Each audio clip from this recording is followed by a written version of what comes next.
This is it, ladies and gentlemen, the big one you've all been waiting for, the complete breakdown of all the buffs and nerfs for our favorite gear sets. There's tons of info in this vid and you won't want to miss it, so do stick around.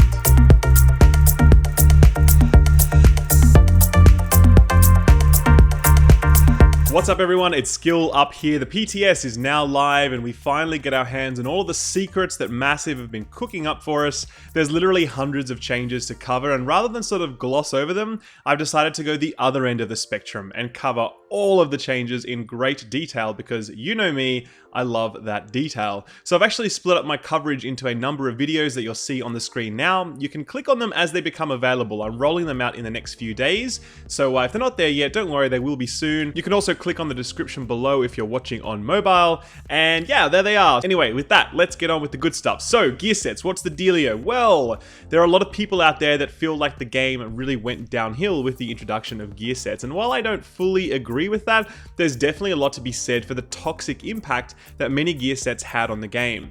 Deadeye can crunch through players in the DZ in 3 or 4 hip-fired rounds. Reclaimer can permanently stagger people in PvP. The Tactician build was just a nightmare for the longest time, and worst of all, Sentry's Call resulted in some truly ludicrous stat inflation that forced the developers to balance content around these absurd levels of DPS that we could achieve, meaning that if you weren't running Sentry's Call in your group, you struggled to kill anything at all. At the other end of the spectrum, there have been some truly god-awful gear sets like Hunter's Faith, Blind, Firecrest, and the infamous Nomad, a set so bad that it has pretty much become its own meme at this point. So yeah, gear sets, they were far from perfect in the way that they were implemented, but there were some success stories. So, you know, while we got way too much Lone Star during HVT missions, the gear was actually fairly functional and balanced. You know, it actually just worked. The same could be said of something like Predator's Mark, which gave us a nice little damage boost while also debuffing people in PvP. Alpha Bridge was also quite nice, though its impact when using M870 shotguns in the DZ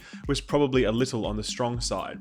So Massive have committed to a total rebalancing of gear sets, and I have to say that so far it's looking pretty damn good. At a high level, you can expect the overpowered sets to be nerfed, while the shitty sets get a buff. You can also expect some streamlining of the way that 2, 3, and 4-piece bonuses work, with 2-piece always giving you utility stats such as reload speed or weapon handling or increased skill potency, where the other 3 and 4 bonuses are where you get your big damage or skill power increases.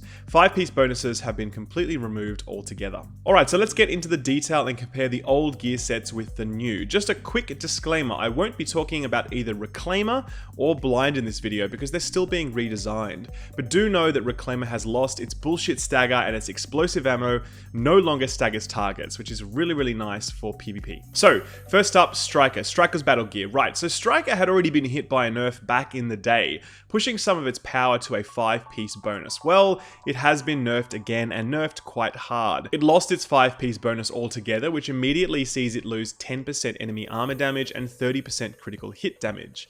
Its 2-piece bonus has also been moved to a 3-piece bonus, and its old 3-piece bonus has been removed, which sees a further loss of 20% critical hit damage. All in all, Striker lost 50% critical hit damage and 10% enemy armor damage, but gained 20% bonus weapon stability on its 2-piece, while the 4-piece remains unchanged. So yeah, big nerf here. Striker has always been quite strong, and having 50% critical hit damage on a gear set was always a lot of critical hit damage. The addition of stability is actually really helpful in this set because it synergizes really well with both assault rifles and LMGs, since they need a fair amount of weapon stability to work well, and this set definitely requires some precise aim, otherwise you start to drop your stacks really fast. Overall, this is actually a really strong set, guys. I know it's copped a big nerf, but it's still going to be a very strong contender, and I very much expect it to be a crowd favorite when 1.4 finally lands. Next up, Tactician's Authority. So this has seen a change to the way the 4-piece bonus works, where before you got 1% skill power for every 60k damage that your team dealt, up to a maximum of 100% increase. Now you'll get 0.2% skill power for every bullet that your party lands on a hostile, stacking to a maximum 30% increase in skill power. So, First things first. Let's talk about the way this stacks. Yeah, it doesn't stack in quite the same way. Because before we dealt so much damage, tacticians would actually stack up almost immediately when we were running with a group. Now it stacks based on the number of bullets hit, not the amount of damage done. And it will take a total of 150 bullets for you and your team to get yourself to max stacks. Now, I don't expect this to be a huge difference, but it will certainly take longer, especially if your team are using slower rate of fire weapons like an M44 or a shotgun, so do watch out for that. The other thing is that the 30% obviously sounds like way less than 100%, but we don't actually know how this will scale in a fully stacked electronics build, given that electronics has been completely redone. The other change to the 4-piece that you probably wouldn't have even noticed unless you've read the change twice is that now every 10 seconds, all of your tactician stacks will disappear straight away, right? So you could be stacking it up, and in the past it would sort of decay over time. You'd actually keep it for a long time. Now every 10 seconds you are back to 0 bonus skill power, which is a huge change, and it's really going to force tactician users to time the usage of their abilities so that they are using their abilities at that 10-second or that 9-second mark to get maximum bonus skill power out of it, and then kind of have to wait for it to restack to be able to use their next ability. Now, unquestionably, this is a nerf, right? It's just less stats. That's straight up a nerf. But do you know what? It actually sounds kind of cool. Rather than just running around with heaps of bonus skill power all the time, I now need to be aware of where I'm at in that bonus skill power cycle and time the usage of my abilities based on that. So I kind of really like it. Obviously, I'm going to have to test it out, but you know what? It seems pretty cool, and I'm definitely willing to give it the benefit of the doubt for now. Next up is Lone Star, which at the moment is identical to what it once was. You'll notice that on the PTS though, that you actually have a lot more reserve ammo, even when Lone Star isn't equipped. Massive have increased our ammo reserves by a significant margin, which really kind of renders the 2-piece bonus for Lone Star a little bit redundant. For that reason, I expect we'll see some change on the 2-piece, but I expect the rest to remain the same. Predator's Mark has actually received a really nice buff. Its 2-piece bonus, which was optimal range, has actually been replaced by 5% rate of fire. Now, optimal range was really shitty on this set because you were generally using an assault rifle or an LMG, and they already had enough range, any more range, and you really couldn't manage the weapon stability at that point. So it was totally useless. 5% rate of fire actually synergizes with this perfectly because you really want to get those, those bullets into the target to get that bleed ticking ASAP. So this is a really nice set now. It's got this 5% rate of fire. It's got a nice amount of bonus damage to the assault rifle. It's got this bleed, and apparently the bleed synergizes really well with the revised enemy health. It actually does meaningful damage now rather than just being a mild inconvenience for these meat sack NPCs. Massive say this set is performing extremely well. I'm very keen to get my hands on it. I think it'll be a real contender in 1.4. Final Measure has undergone some pretty significant revision in patch 1.4. It's 4-piece specifically, where before you had to damage an enemy with your grenade in order to be able to defuse a grenade. You can now defuse a grenade once every 4 seconds with the need to damage an enemy removed. So it's a nice change, but 4 seconds feels really, really fast. Like you can kind of just tank everything at that point. 4 seconds is really quick. So I don't know if we'll see that number tweaked at all, because right now 4 seconds seems very frequent indeed. I think though the biggest problem with this set now is that the 2-piece 50% exotic damage resilience is unchanged. In short, this 2-piece bonus is by far and away the single best 2-piece bonus in the game right now, like no question. With so many other 2-piece bonuses being nerfed, it just makes too much sense to wear this 2-piece bonus all the time, as it would literally halve the damage that you take from player sticky bombs, turrets, and NPC flamethrowers and grenades and all that stuff. It just literally halves it, so it's just too much power to pass up. Honestly, I really think this should be pushed onto the 3 or even 4-piece bonus, because right now it just feels way too strong where it is. Hunter's Faith has had changes across the board. First up, it's 2-piece. 20% marksman rifle critical hit damage is gone, replaced with 20% optimal range. Now you might think this sucks, but it's actually really good on this set. The Hunter's Faith 4-piece actually becomes more powerful the further you are from your target, but most marksman rifles have an optimal range of around 60 meters, So getting an extra 12 meters and potentially even more if you mod for optimal range can really add a lot of potency to the 4-piece bonus armor, which we'll talk about more in a second. So the biggest impact of this change though is that this gear set no longer synergizes with the Deadeye gear set, since Deadeye builds were using the 2-piece Hunter's Faith as a means of getting more crit hit damage, so rip that. The 4-piece bonus has also been changed. It was 20% damage to elites and it's now 20% headshot damage. This is a huge nerf in PvE, but to be honest, an additional 20% damage in PvE is now totally out of whack with the way that other systems are now scaling our damage, so I kind of think this had to change. Finally, the 4-piece bonus used to apply bonus armor to you alone. It now applies it to you and your party, which is just awesome. To be honest, I really like this now, as it's the clear defensive yin to the offensive Century's Call yang. It's a really good fit, and the bonus damage mitigation can be really helpful if your marksman is positioned well and able to hit their targets consistently. Honestly, this is actually one of the gear sets that I'm most excited to try now. Next up, Deadeye, that old chestnut. Well, what does it get? Well, the 2- and 3-piece bonuses have been switched around, where the 2-piece bonus gave you marksman rifle critical hit damage and the 3-piece bonus gave you 40% initial bullet stability. Now you get the IBS from the 2-piece and the crit hit from the 3-piece. So this kind of blows, because this set is trying to facilitate a fast rate of fire style of play where initial bullet stability only assists you with the very first shot that you fire. Initial bullet stability has actually been removed on weapon mods altogether because it generally sucks. It's kind of been rolled into the overall stability stat, and I was hoping we wouldn't see it return here, but unfortunately it has made its way back. My hope is that this is updated and replaced with straight up stability, but we'll have to wait and see how that goes. The 4-piece bonus has also been adjusted considerably. Before, you used to get 100% critical hit chance when you weren't zoomed down your scope. Now, you only get that critical hit chance when you are zoomed down your scope.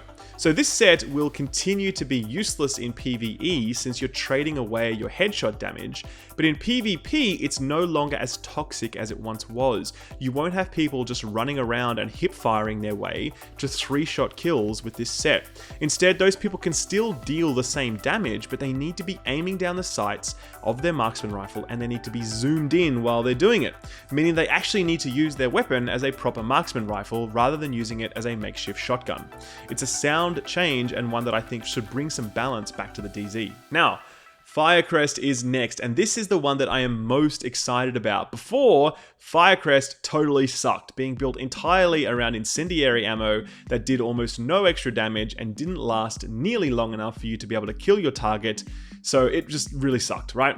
Now, this set has been redesigned to let you become the fire mage that we all hope to be, with the 2-piece bonus granting 3 extra incendiary grenade capacity, fair enough, no big deal, and the 3-piece bonus though granting 30% flame turret damage and 50% flame turret range. And what's more, flame turret doesn't suck anymore because it's been buffed, so it actually deals meaningful damage to enemies and it kind of scales in the world tiers. So finally, the 4-piece bonus grants you 15% bonus damage to any target that is on fire, which is just awesome since if you play this build correctly, everything is going to be on fire pretty much all the time. So I really absolutely love the design of this set. I honestly believe that it's Massive's finest work to date. I'm a huge fan of gear sets that force us to play in different ways and use abilities that we wouldn't otherwise use, so this set is just perfect for me. Next up is Alpha Bridge, which has actually seen some buffs. The 2-piece bonus of a 2 medkit capacity increase has been replaced by 100% bonus health regen speed, which is a nice little help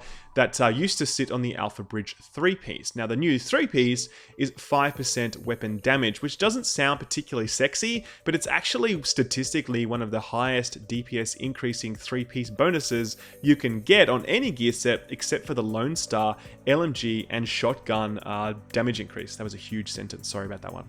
The 4-piece bonus remains unchanged.